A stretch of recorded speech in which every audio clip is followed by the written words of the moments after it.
I'm Jason Jerry, and on behalf of the Center for Provider Wellbeing, welcome here for this special presentation tonight. Thank you all for coming out.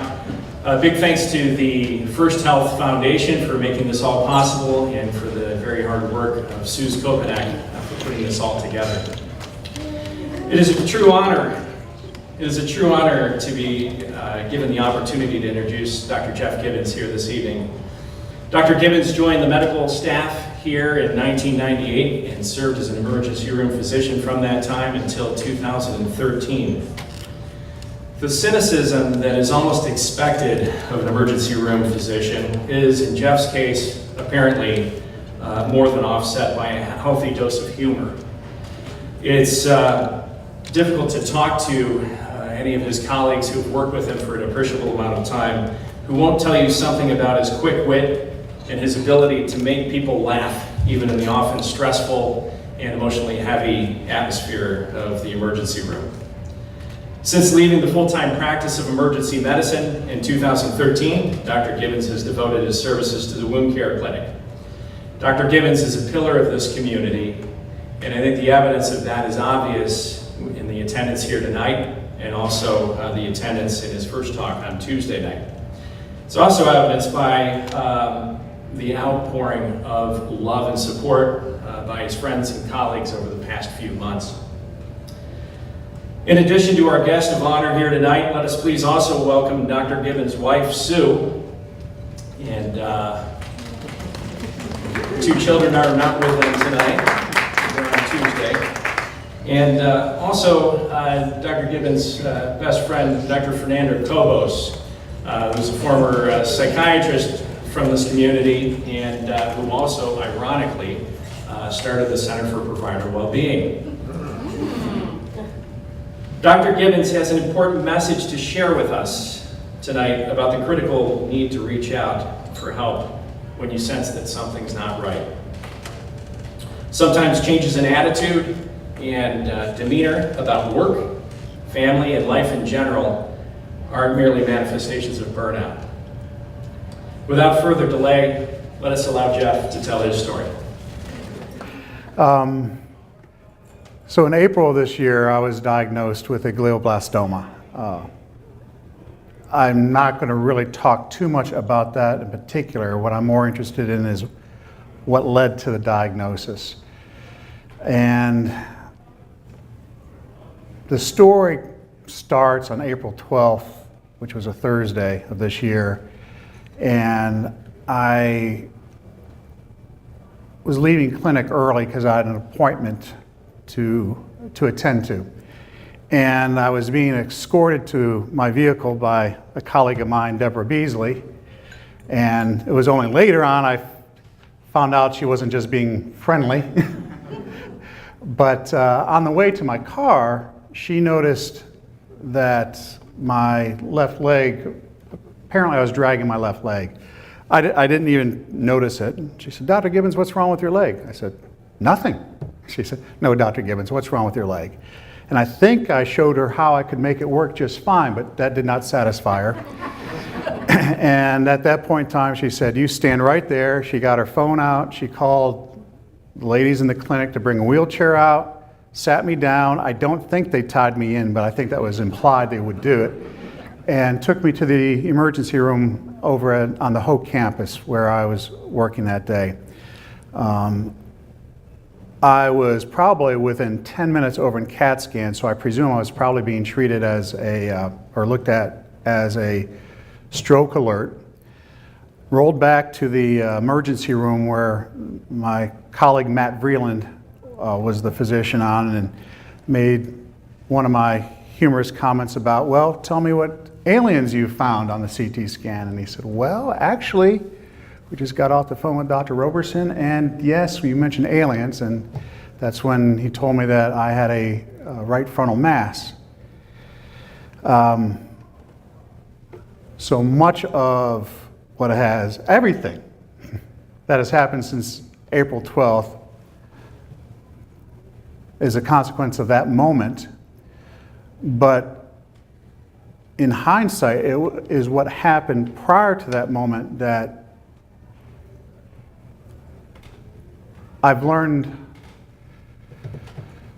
a lot from, but it's nebulous, and I'm going to try to share with my colleagues, with people that are here, with people that they love. The story, in hindsight, probably began at least a year ago, and until very shortly prior to the diagnosis, I really didn't have many neurologic symptoms. In hindsight, the big change was behavioral, was personality. And my family can probably have their own time frame on this. What I remember is somewhere around a year ago, driving to work. From where I live to drive to Rayford takes about 50 minutes. And for years, that 50 minutes, both to work and to home, was a great time for me. I'd like to say that I listened to books on tape. I'd like to say I listened to continuing ed. Nope. You put me in a car, you put me some tunes on, and I crank the tunes. And that's what I do. And chill out, get everything out of my system before I get to work. At the end of the day, try to get everything out of my system before I get home. But that's stopped working. I'd get in the car, angry, and probably have myself angrier by the time I'd get to work. Did not enjoy my music. Over weeks to months, I actually veered from listening to music stations to listening to either the comedy stations or right or left-wing news stations. It really didn't matter which, but none of which did much for my demeanor, I will say that. But I just wasn't happy. I wasn't enjoying my music in the car. I wasn't liking myself. I was angry with myself. I was angry with my family. I was sometimes angry with work. And I was wondering what happened to me. What happened to me? I mean, I used to be able to enjoy life a little bit, and it just wasn't there. And I was falling further and further away from Sue and my daughter Gina and my son Austin. Just, it felt to me like there was me and there was my wife and kids, and there just was no connection. That probably through the fall into the holidays. Somewhere in February, some things that in hindsight that I noticed was the dragging of my leg I would periodically notice. And it would annoy me because I'd be like scuffing my foot on the floor, and well, by golly, I'm just going to walk normally, and I can make myself walk normally. But I pawned it off as, painless sciatica or something like that. I cannot claim to have had too many headaches until probably beginning in late February, early March. But heck, through the course of the day, 1,600 milligrams of ibuprofen, headaches are gone. Sometimes an Imitrex, headaches are gone. I probably should have begun to get a bit more suspicious when I would wake up in the morning with the back of my head hurting. Probably should have gotten more suspicious when I would go to put on my shoes and socks and my ears felt like they were going to explode. I felt like I was under 30 foot of water. But there's all sorts of ways to rationalize this stuff. I promise you, there are. The family situation was just deteriorating. I had a working relationship with Sue. Our son goes to school away from home, so I'm not sure how much. I don't know what the impact was on that. Anytime I tried to reach out to my daughter, to just somehow there was just no connection. And of course, I figured that was because, adolescent girls don't connect with their fathers. I had an excuse for everything. But the distance and the discomfort and the strain on the family just kept getting worse and worse and worse. And we're probably into early to mid-March at this point in time. Sue and I started talking about going to see marriage counselor, and which we did. In the meantime, many of my colleagues in the emergency room, and to some degree, in wound care, were asking me what the problem was, what was wrong. I just wasn't myself. I wasn't, I guess it wasn't fun to be around anymore. And were sincerely concerned about me. I just assumed I was burned out and I was stressed and I was having marriage problems, and that was the explanation for everything. So this will bring us back to mid-April, and on the Tuesday of that week, I think it was Tuesday, so that would have made it the 10th, Sue and I went to see a counselor, and we had seen her several times prior to that, but at this particular meeting, Sue had come to the conclusion that it wasn't going to work out and that we needed to see an attorney. So, okay, if that's what she wants, that's what I did is I just shut down even more, and I just said, okay, so be it. And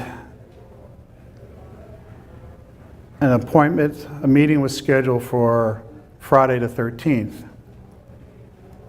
So I mentioned that I had an appointment to go to on Thursday the 12th. Well, the appointment that I had scheduled was through the intervention of multiple colleagues, reaching out initially to Suze Kopenick, subsequently to Jason Jerry. I was on my way from Rayford to meet Jason because the concern was people felt that I was a high suicide risk, possibly severely depressed, certainly severely burned out. And the reason why Deborah Beasley was walking me to my car, besides being such a great friend, is that had I had a change of mind, she was going to strongly encourage me, and if necessary, to help with the convenience of it, she would drive me over there myself. So that's why she was walking me to my car. So I missed that appointment, but I texted Suze, who made the communications, and in the emergency room, having been told that I have a right frontal mass and that it was going to require my transfer to UNC, rather than doing what a typical husband would do, hello Sue, it was, Sue, I'm in the emergency room with a right frontal mass, they're transferring me to UNC Chapel Hill. And text back, what number can I call to get more information? So I gave her Dr. Vreeland's number, and he fielded that call. But what I still remember my logic. My logic was, well, 2 days ago she told me she wanted a divorce and she wanted to see attorneys, and this, I'll be blunt, this just can't be that important to her right now. In fact, maybe it'll simplify things for her. So that's my thought process for not calling my wife to tell her that I've just been diagnosed with a brain tumor. So within, I'm actually not sure how long, it was probably an hour and a half or so because she had some things to arrange, but she and Gina came to the emergency room. I'm in the bed in the exam room, not enjoying at all being a patient, and she comes to the bedside on my left, takes my hand, crouches down, comes up to my left ear, and the very first thing she says to me is, "Don't worry about the attorneys." And,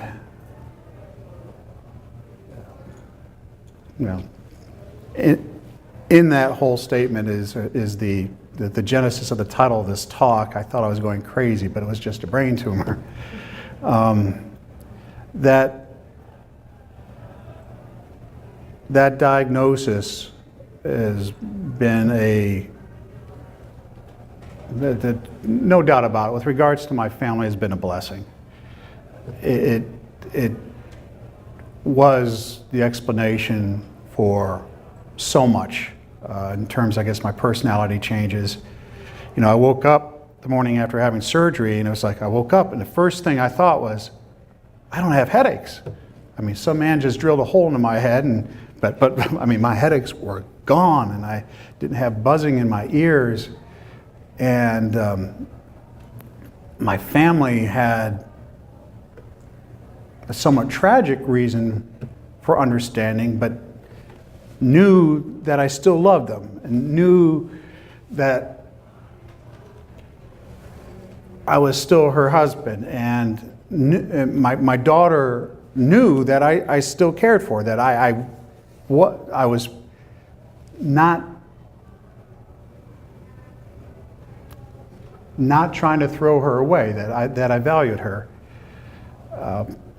When I was admitted on a Thursday, got home on Sunday, and I think it was on Tuesday, when Sue and Gina came home from school, our family room opens up onto our kitchen, and there's a long hallway from the garage that you can't see much of from where I was sitting, but it connects directly to the kitchen. And we had one of those house alarms, so the door opened, go ding, ding. Oh, I hate that after 3 months at home. But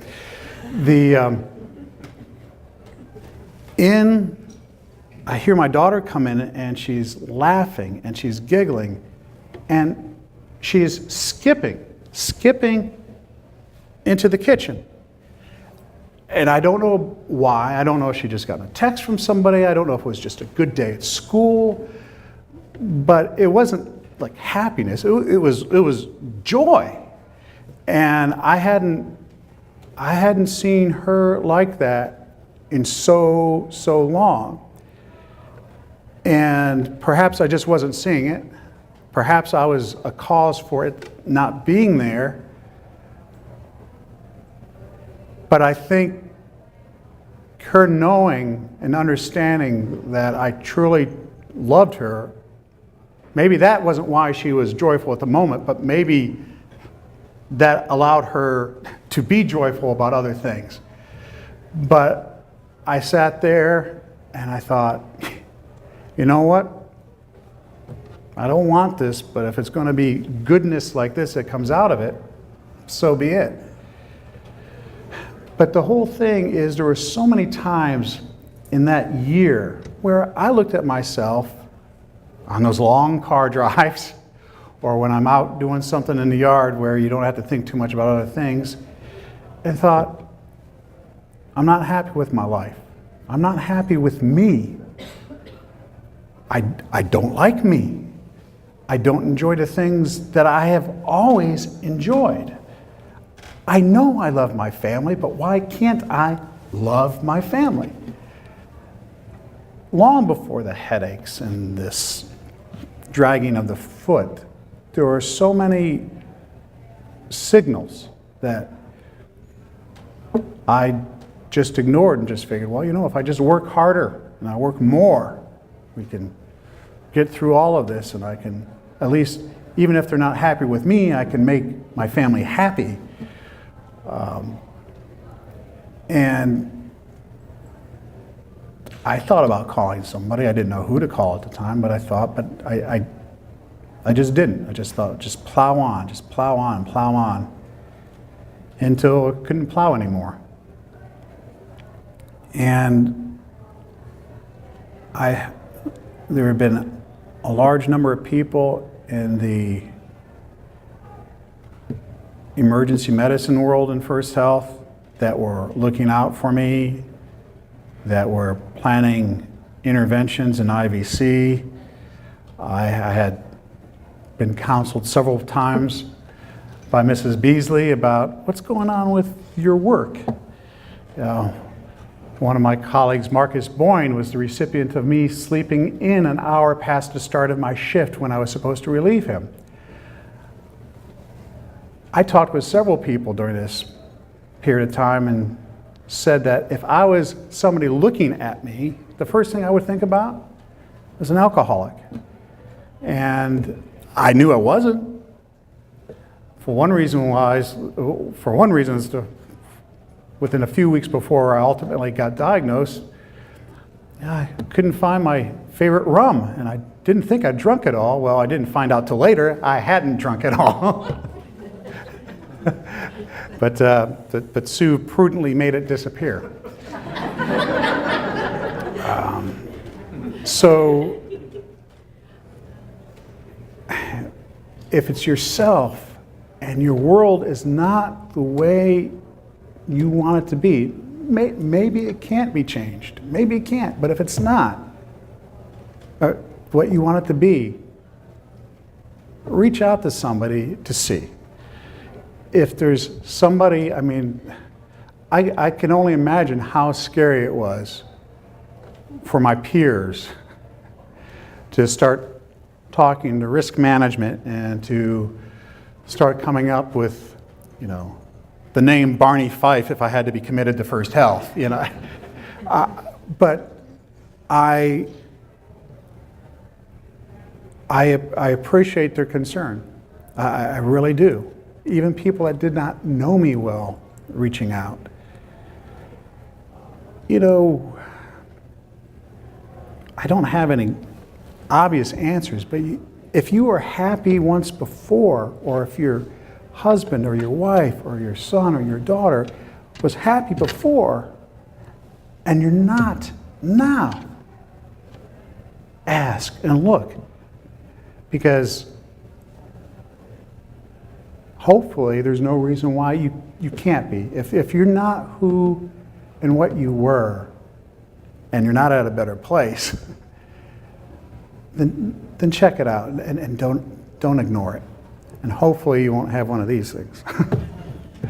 Not the hairstyle, that's pretty cool, but just one brief note is, after the diagnosis was made and the surgery, and my family is thinking, oh my God, he really was in there. I have told my kids that, you're going to be in love, you're going to have people that are difficult to be in relationships with.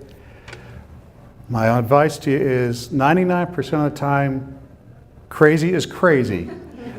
Rarely is it a brain tumor.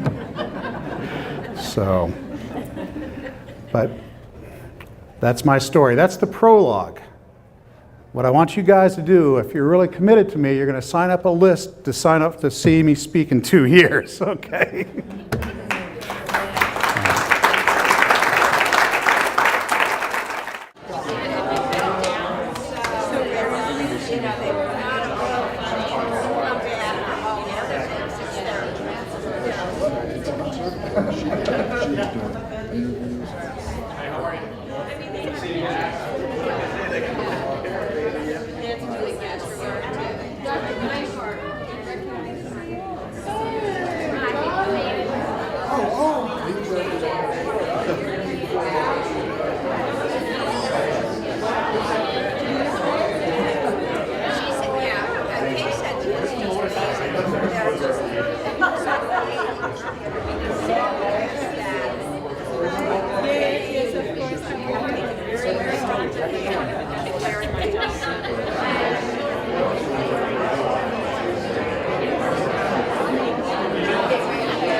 Approved. Oh, you can get as many as you want.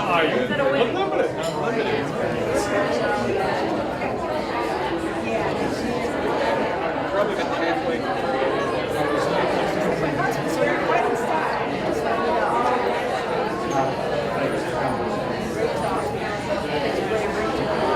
Yeah. So Jerry said to your sister out. It was beautiful, but it was like a half hour away.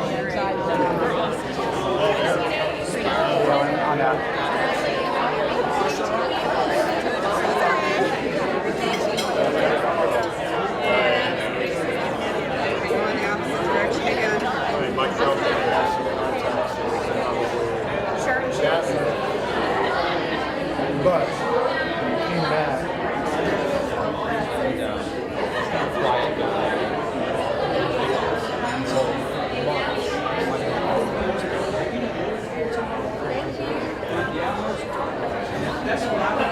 yeah, we talked. Okay. It's like it's so good for the day for the face, but thank you. And it was good to see you. And I guess I owe you an hour sometime.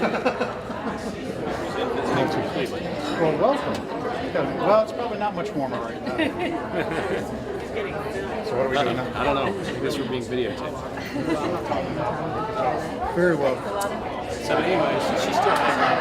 I'm with John Jameson, Pioneers Family Cares. This was just take care. Excellent speech. So I even said 65 milligrams of ibuprofen. PG-13 version. Okay, that's what you said. Appreciate you sharing your story. Very well. Very meaningful. You want my good side? you are on camera. Thank you. Don't worry, they can't see anything because the light will be flaring off of my scalp. Oh, okay. I'm used to it. Thank you for doing this. This is so powerful. Yeah, it really is. Even as a lay person, you know, it's like a lot to think about, you know. That was fabulous beyond words. Unbelievable. Met you in person up to this point, so I'm like, I hope that I never have to experience your physician skills, but I'm just changed. Some of the people that I work with,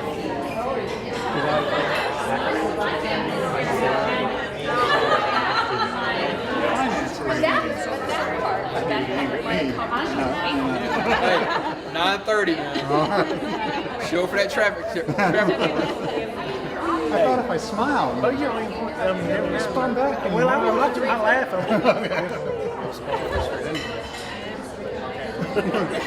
And it took us 40 minutes to get there.